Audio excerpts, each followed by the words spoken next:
Hi, this is Tim Guy here to talk to you guys a little bit about nearpod.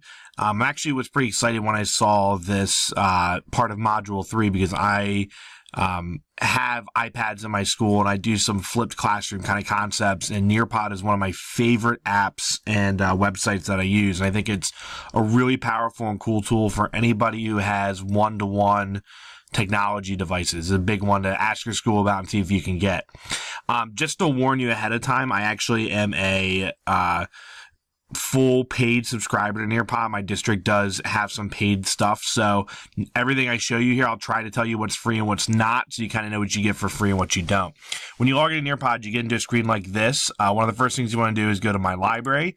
This is where you can create some nearpod presentations. You can see I have a bunch of them in here. When you go to create a nearpod presentation, you go to new lesson, and it's pretty user friendly. It pops up this screen, and basically what nearpod does is it kind of creates a almost like a virtual slideshow that can have different activities, different formative assessments, and different areas where you can put content in for students to follow along. And then after you create them, you can choose to have students synchronously go through the content with you, or if you have one of the paid version, you can do it asynchronously, and it's a really good device for flipped classroom. So when you go to make a lesson, you go ahead to add slide, and it tells you all the different options you can do. So the main two things you want to focus on are the add content and the add activity places. So if you go to the add content here, there's a bunch of different things you can go ahead and put into your presentation for your students. So you can add slides, you can add, they have some different kind of cool things. They have like a virtual field trip you can go on. The big ones are really kind of over. I don't know why they kind of hide them, but you can actually put PowerPoints you've created into here. You can put videos that you've made into here. Just different things that kind of have you kind of doing more kind of direct instruction with students. And that's all under the add content bar. What I think is really most useful, especially if you don't get the paid version, is for the add activities. These are a lot of different formative assessments and other kinds of activities and things that students can do in order to it's something you can just do in your classroom to get some quick data on students. So you can have an open-ended question. So if you click on this, you type in your question here. So how cool is Tim Guy?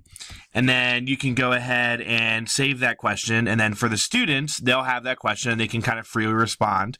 And you, if you're doing it live with them, can immediately see some feedback of what's going on.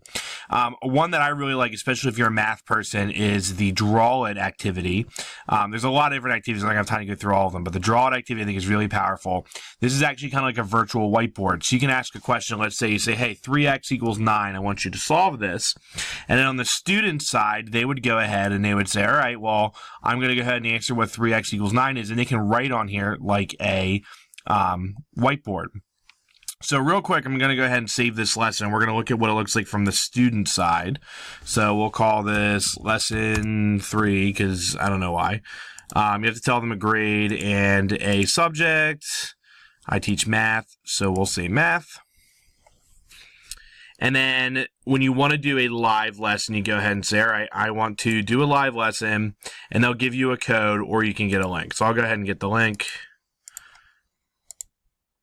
And then you have students log in. It's pretty easy to do. If you have any sort of learning management system, you can kind of plug the links in there. So I'll go in. This is from the student side. So whether they're on iPad or laptop or whatever, I'll put in my name. Okay, this is me. And then it'll take them through the activity. So I'll go through how cool is Mr. Guy. I'll say pretty cool. And I'll hit send. And then because I'm in live mode, I'll wait for the teacher. On the teacher side, what's really cool is that they get to see what everybody's answer is. So right now I see that, okay, Timothy Guy said I'm pretty cool. Sweet, he got a good answer on this one. And then once I'm done with this part of the activity, I can go ahead to the next one, and now we go ahead and we have the whiteboards.